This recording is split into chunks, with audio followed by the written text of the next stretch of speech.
मेरे दिव्य गुरुदेव श्री परमहंस योगानंद जी के द्वारा ये टॉपिक, ईश्वर द्वारा पहचाने जाने की चेष्टा करें। हम मनुष्य से प्रशंसा नहीं चाहते, जिसे हम खोज रहे हैं वह ईश्वर की मान्यता है।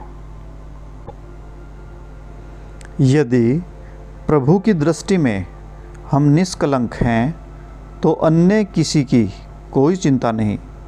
अच्छा कार्य करने में कई बार हम कष्ट भोगते हैं। ईश्वर को पाने के लिए हमें कष्ट भोगने के लिए तैयार रहना चाहिए। परमात्मा की निरंतर सांत्वना को पाने के लिए शरीर की असुविधाओं को झेलने और मन को अनुशासित करने में क्या हानि है। जीवन का उद्देश्य उस असीम आनंद और ईश्वर को प्राप्त करना है। संन्यास लक्ष्य नहीं है। दोबारा फिर सुने, संन्यास लक्ष्य नहीं है, बल्कि लक्ष्य के लिए मात्र एक साधन है। सच्चा सन्यासी वही है जो अपनी बाह्य परिस्थितियों की परवाह किए बिना सर्वप्रथम ईश्वर के लिए जीता है। ईश्वर से प्रेम करना, उनको प्रसन्न करने के लिए अपने जीवन को संचालित करना, यही महत्वपूर्ण है। जब आप ऐसा करेंगे तब आप ईश्वर को जान लेंगे। आपके मन का प्रत्येक उत्तम विचार आपको प्रभु के समीप लाता है। वे विचार उस नदी की भांति हैं जो ईश्वर के सागर की ओर प्रवाहित होती है। भक्ति वह भेंट है जो ईश्वर को आकृष्ट करती है। वे उन सभी महंगे उपहारों और प्रतिज्ञाओं द्वारा जो उन्हें भेंट किए जाते हैं प्रभावित नहीं होते, लेकिन मधुर भक्ति से सुगंधित जीवन के बगीचे में प्रभु आने के लिए आकर्षित हो जाते हैं। जब आपके हृदय रूपी गुलाब से आपकी भक्ति की सुगंधी निरंतर मंद मंद बह उठे तो सर्वशक्तिमान परमात्मा आपके पास अवश्य ही आएंगे। चाहे हमारे विचार ईश्वर से कितने भी दूर भागें या कितना भी हम असहाय अनुभव करें, फिर भी हमारी भक्ति के पग हमें परमात्मा की सुरक्षित शरण की ओर ले जाते हैं। चाहे कितनी ही दूर हम भटक गए हों, भक्ति के द्वारा हम फिर भी प्रभु तक पहुंच सकते हैं। हमें जीवन व्यर्थ में गंवाने की आवश्यकता नहीं है।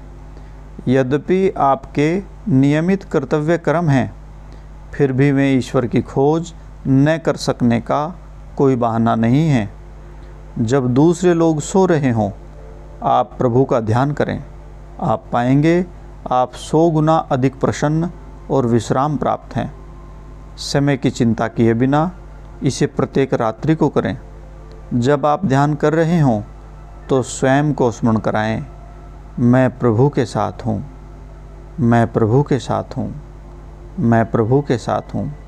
और केवल यही महत्वपूर्ण है, केवल यही महत्वपूर्ण है।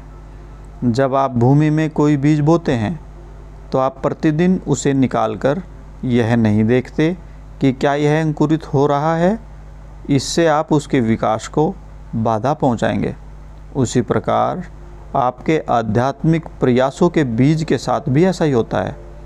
एक बार उन्हें रोपित करने के पश्चात उन्हें छोड़ दीजिए और उसकी सावधानीपूर्वक देखभाल कीजिए। मुझे आशा है कि आज रात्रि से आप अधिक आध्यात्मिक प्रयास करेंगे। प्रभु को अपनी दृष्टि से ओझल न होने दें।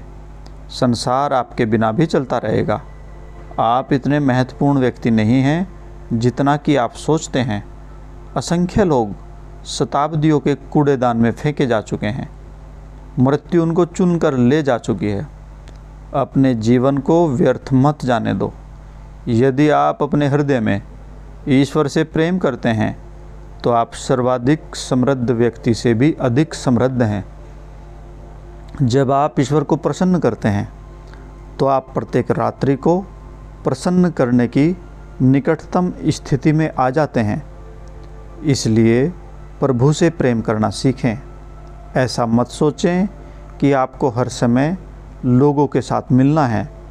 जब आप उनसे मिलें तो भी जो भी उनकी सहायता कर सकते हैं आप करें, परंतु जब आप अकेले हों तो केवल ईश्वर के साथ रहें, केवल ईश्वर के विचारों के साथ जिएं। जब आप प्रभु को प्राप्त कर लेंगे तो अन्य सभी वस्तुएं आपको प्राप्त हो जाएंगी। जो आप सुनते हैं वह आपको मुक्त नहीं करता, बल्कि जो आपने सुना है उसका उपयोग करने से आपका उद्धार होगा। अनेक लोग सुनते हैं कि उन्हें क्या करना चाहिए, परंतु बहुत कम उसका पालन करते हैं। अपने दृढ़ निश्चय को निर्बल मत कीजिए। जब आप जानते हैं कि कोई कार्य उचित है तो उसके पीछे क्यों नहीं पड़ जाते?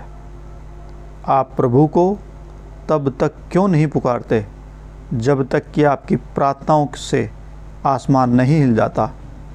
पूर्ण रूप से पृथ्वी के समक्ष, पूर्ण रूप से प्रभु के समक्ष समर्पण कर दें और उन पे संदेह कभी न करें। ध्यान के सागर में गहरे गोते लगाएं। यदि आप ईश्वर विद्यमानता रूपी मोती को न पाएं तो सागर को दोष न दें, बल्कि अपने गोते को दोष दें। जब तक आप प्रभु को न पालें तब तक बार बार गोते लगाएं। खोजें और आप पालेंगे, खटखटाएं और आपके लिए दरवाज़ा खोल दिया जाएगा। स्मरण रखें कि नटखट बालक ही माता के ध्यान को आकर्षित करता है। आसानी से संतुष्ट हो जाने वाला बच्चा खिलौनों से जल्दी संतुष्ट हो जाता है, परंतु नटखट बालक केवल माता को ही चाहता है, और जब तक वह नहीं आ जाती वह रोता ही रहता है। जब तक जगत माता नहीं आ जाती तब तक उनको पुकारते रहें और कहें कि हे जगत माँ मुझे दर्शन दें, हे जगत माँ मुझे दर्शन दें। आप ठीक यहीं हैं, मेरे अंदर भी और मेरे बाहर भी। दिव्य जगत माता आपको दर्शन जरूर देंगे। ईश्वर अपने भक्तों के लिए बिल्कुल वास्तविक हैं। प्रत्येक शब्द जो उन्होंने ईश्वर के विषय में कहा है वह सत्य है, लेकिन उनकी लीला रहस्य में ढकी हुई है। आपकी खोज निरंतर होनी चाहिए। आप एक छोटी सी पुकार से ईश्वर को नहीं बुला सकते। यह पुकार लगातार रहनी चाहिए, और धन, यश और मानवीय प्रेम रूपी खिलौने से यह शांत नहीं होनी चाहिए। जब आपकी इच्छा केवल प्रभु को ही पाने के लिए होगी तब वे आ जाएंगे। तब संसार में आपकी शिक्षा पूरी हो जाती है। उस अनंत परमात्मा के आनंद से आप सदा सर्वदा भरपूर रहते हैं। जो पुरुष केवल मेरे लिए ही संपूर्ण कर्तव्य कर्मों को करता है और जो मुझे अपना लक्ष्य बनाता है, जो स्नेहपूर्वक मेरे प्रति स्वयं को समर्पित करता है, जो आसक्ति रहित है मेरे भ्रामक ब्रह्मांडीय स्वप्न संसार के प्रति, जो संपूर्ण प्राणियों के प्रति वैर भाव से रहित है, सभी प्राणियों में मुझको ही देखता है, वह पुरुष मुझ में प्रवेश करता है। श्रीमद् भगवद गीता अध्याय 11 श्लोक 55।